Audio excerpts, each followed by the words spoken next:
Okay, folks, short video covering the last 20 pages or so of Eric July's Isom #1. It's the first offering in his Rippaverse, and 96 pages, full color comic. Where we left off, Avery was basically warning Altona that she's going to need to take care because Darren knows that he's on to whatever Darren's shady business with Jasmine is, and therefore she ought to be carrying a gun with her wherever she goes.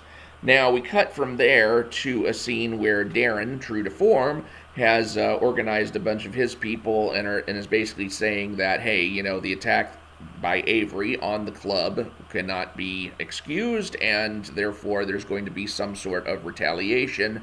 We don't know specifically what, but he's going to let them know by way of a memo in the morning, as if he couldn't just tell them right then and there. But also, you're going to send a memo? Is that going to have like an electronic record or something of what you're going to be sending as far as plans to hurt somebody? I don't know why you don't just tell them right then and there. There's also a couple of theatrical things where he drinks from a glass and then crushes the glass for no reason, and then he's handed a gun for no reason, and I guess just to look badass. Um, After which, we cut to a scene of Avery going to a superhuman tailor, or a tailor for superhumans. And it's been years since Avery's seen this guy, and yet this guy remembers him and also remembers him as Isom. And Avery says, "You have a memory on you." And there's a little asterisk that says, "A story for another day." Do you have any idea how insulting that is? A story for another day? How much stuff about the stuff that goes on in this book have you not told us, such that for this little item you have to tell us this is a story for another day? You have left so many things unsaid throughout this book. Who's the Alpha Core? Who's Yaira? What is their business? Why is it that she was banned from the town? What is it why is it that Avery decided to get out of the superheroing vigilante business? There's so much stuff that has been left unsaid that this now, you're actually going to single this out saying, well, this is a story for another day. Give me a freaking break. I mean, this is almost like we're just going to prove that we do this kind of comic book captioning that says, here's an asterisk, and then we'll throw in a story, we'll throw in a little editor's note there. It's like, oh my gosh. So these two people who have not seen each other in years are now talking, and the tailor just drops a couple of bombs like, oh, by the way, did you know aliens exist? Did you know that, there's like this whole subterranean world? What? I mean, is that stuff that he expected Avery to know already? I mean, is that stuff that Avery did know already? Because Avery is not particularly shocked to find out either of these things. But as for me, the reader, it's like, oh, well, okay. Did this guy just inform Avery for no freaking reason that aliens and subterranean dwellers exist? Because that would be big news to anybody. Wow. So I don't know. I don't know what. We don't know enough about the background of this Rippaverse Earth that we would have any idea whether the general populace or the superhuman populace has the knowledge about these other planes of existence, or whether it's aliens or whether it's mystical things, or maybe gods who walk the earth or things like that. How are we supposed to know? I mean, it's just kind of thrown in there. The rest of the scene, I mean, there's nothing in it particularly special that makes it worth mentioning. Now, we do have an after-credits scene, and in which we're shown a picture saying of Eric July saying we aren't done quite yet. And then on the next page, we get a scene of a concert featuring very, very, very large men singing what looks like what is probably death metal or something like that, or something where they're doing a lot of screaming in their vocals. It looks like a very, very heavy metal concert, and the people in the crowd the mosh pit, they get into a fight, and they're it's a friendly fight though. People are just pounding on each other for fun. And the concert wraps up, and everybody enjoyed the concert. And then we get this big full page Rippaverse. We will win. And I thought, it's over? But no, it's not over. It actually continues over onto the scene continues over onto the next page. But why is this there to break it up? That doesn't make any sense. This page should have been on the back of the "We're not quite done yet" page. And then, Rippaverse, we will win, and then, go into the epilogue and let the epilogue just extend all the way through the end of the book. So then you get the epilogue, and it turns out that, the band has some superpowers, and it looks like the lyrics that they were shouting about fallen angels and demons and stuff might have something to do with the band themselves. But it's all just kind of vague and sketchy, and they talk about other influences on the earth, and we don't know whether that might have anything back to do with those two mystery people who were in the club that I mentioned in an earlier video, who never got named, never got categorized. We don't know what their deal is. This could be something related to them, or it might be something completely separate from them, but who knows. So once we get a look at these main characters from the band, we get the name of the band, which I'm guessing is the name of the next property from Eric July's Rippaverse. I'm not going to tell you the name of that, just in case anybody wants to keep that a particular secret. But it looks like it has something to do with maybe a combination of Norse gods and African gods or something, who have combined, who have joined up to fight demons or something like that. Don't know. Not really sure.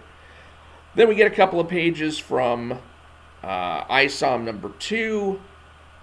Doesn't look like anything particularly special. And then you get a page on the Rippaverse ethic. You get a page saying that Yaira will be back someday. And then you get a page that Eric July's band Backwards will be back someday. And we're done. Nothing spectacular in those last 20 pages. So I went back and I reread the book again. And I found a couple of things that I had missed before. One is, if I've ever mentioned Avery's ranch hand assistant, Jim, I should have been referring to Sam. So I know I've done that at least once in a YouTube comment, but I don't know if I've ever said in one of these videos that he had an assistant named Jim. That assistant's name is actually Sam, so I goofed that up. I did notice that on the second appearance of the ranch, it does say Silman Ranch on there, but, it would have been nice to know that, all the way back at the beginning, that it was the Silman Ranch. I'm pretty sure that means it's Avery's ranch. It may have been a family ranch that got passed down, but I don't know. That I have no idea. But Avery does seem to be the one who is in charge and running the ranch, so I assume it's his ranch ultimately. Which is kind of weird, because Darren doesn't seem to know about the fact that Avery has a ranch. So I don't know how far Shadow Valley is, where Avery's ranch is from Florispark, this fictional city where all this action has taken place, such that it would be completely unknown to anybody that Avery had this ranch. I mean, that's he's an entrepreneur. And yet Darren, when he was talking to Avery, acted like Avery was just a good for nothing. I mean, like I said in my previous video, Darren talked to him really, really disrespectfully, to the point where it seemed like Darren had no knowledge of what Avery had been doing. So I don't know. It's kind of a little bit confusing there. You would think that somebody who owned a ranch would at least be known as owning a ranch. But then again, I'm sure there's a lot of people in my high school class who I don't know exactly what it is that they do, or if they own businesses. I know a couple who own businesses, but far and wide, I'm not exactly sure who does what. So yeah, it could fit. Let's see. The last thing that I noticed was neither Santuan nor Avery seemed to know how many times they fought. And this was something that I was a little bit confused about in the book, is that Santuan and Avery seem to recognize each other.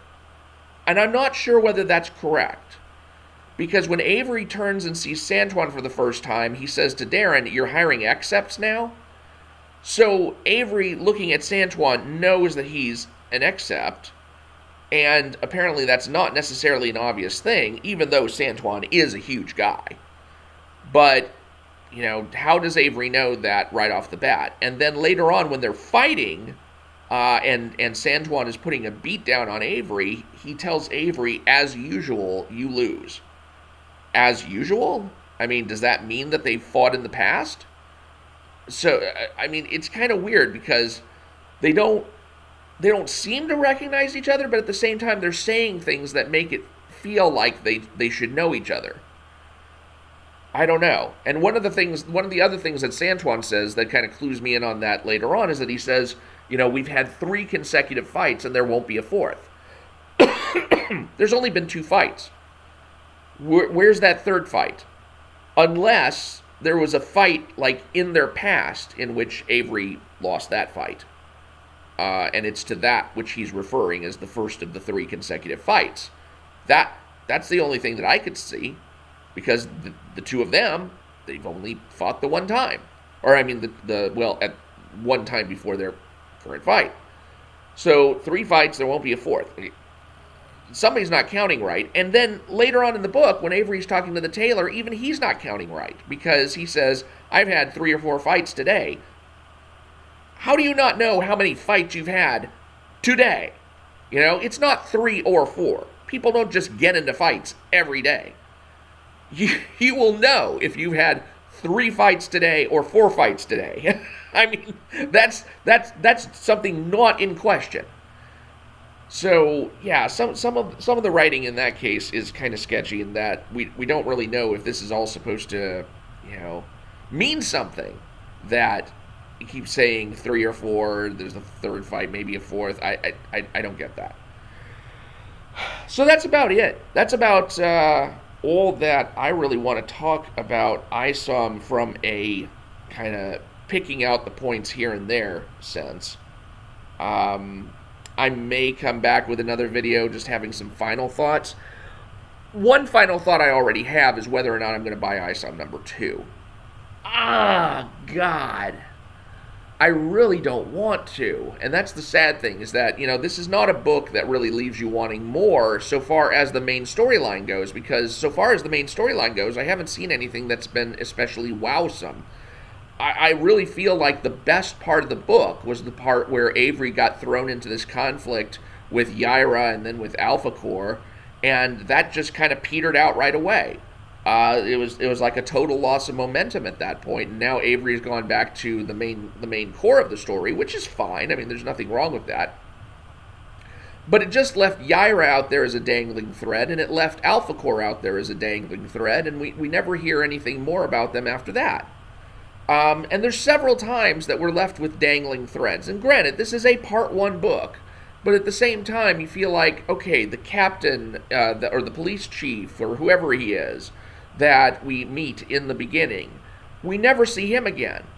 What happens with Sam when Sam goes and he sees a door at the ranch that is open, and he didn't leave that open, and so he draws his gun and he goes inside? We don't know anything more about that.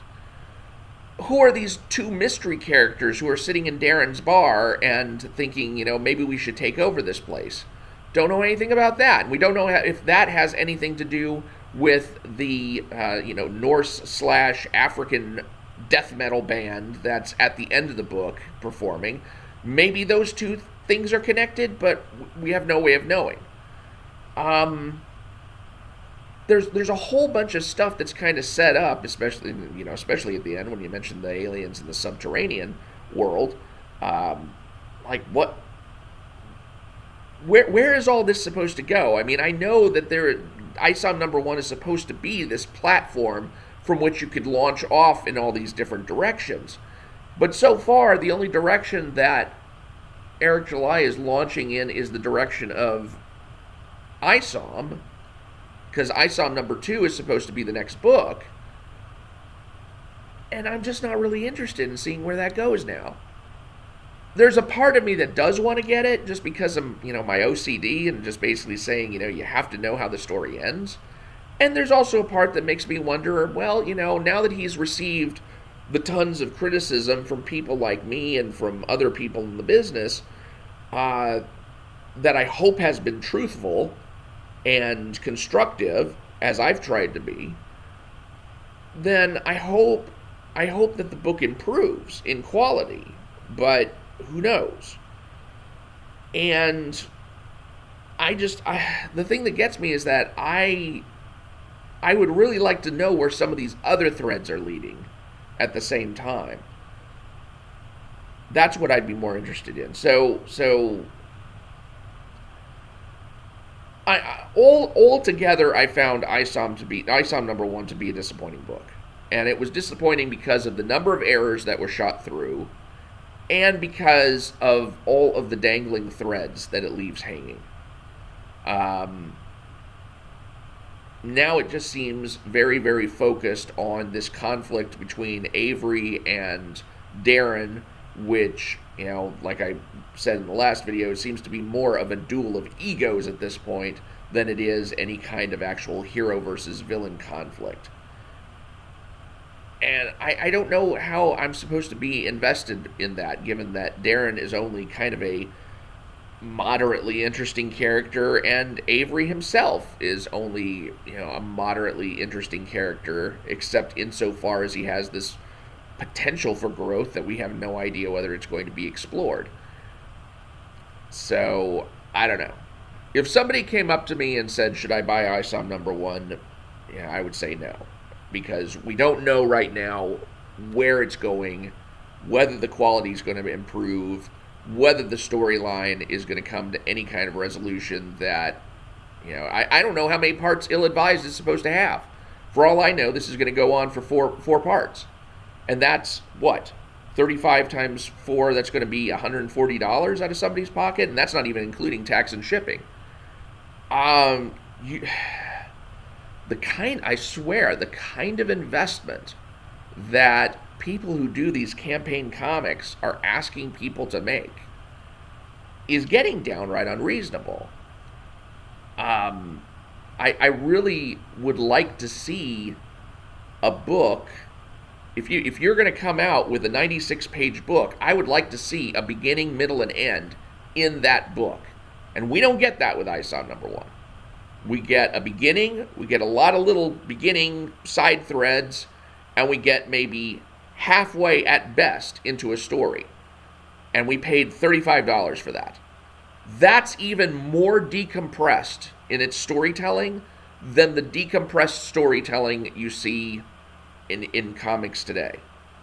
In the superhero comic books today, I mean, generally speaking, you can pick up a volume of Batman off the shelf, and you will pay, maybe $15 for about the same thing that you paid $35 here, and you will get a complete story in that, even though it takes 4 or 5 issues to tell that complete story. But now I can pay $35 for the same amount of pages and not get a complete story. What a deal, guys. What a deal, Campaign Comics. Why on earth do people stick with the big 2 if they can pay twice as much for half the story? This is not the industry revolutionizing thing that some would claim it is. Now it has potential, but it needs work. And that's about the state of what I would say is the whole campaign comics industry so far. Is that you've got a lot of people who are putting out these books, and maybe some of them are telling complete stories, because I don't have a lot of exposure to these things. I've read Cyberfrog Blood Honey, plus the Cyberfrog, The Diary of Heather Swain, so that's everything leading up to Wrecked Planet. and then I've read Isom #1. Those are my only two experiences with the campaign comics so far. Um, but in both cases, I'm not getting a complete story in either case. Both Blood Honey is an incomplete story, and Isom so far is an incomplete story. Although it basically tells you right up front that this is part one. So why am I paying twice as much to get half as much? So long as that's true, you really can't complain about people deciding to stick with the big two. And that should be the lesson you take away from this, really. Is that #1, it's too error prone. #3, it's double the money for half the story. You can't claim to be putting out a superior product when that's the case. Anyway, I'm Mike Bartica.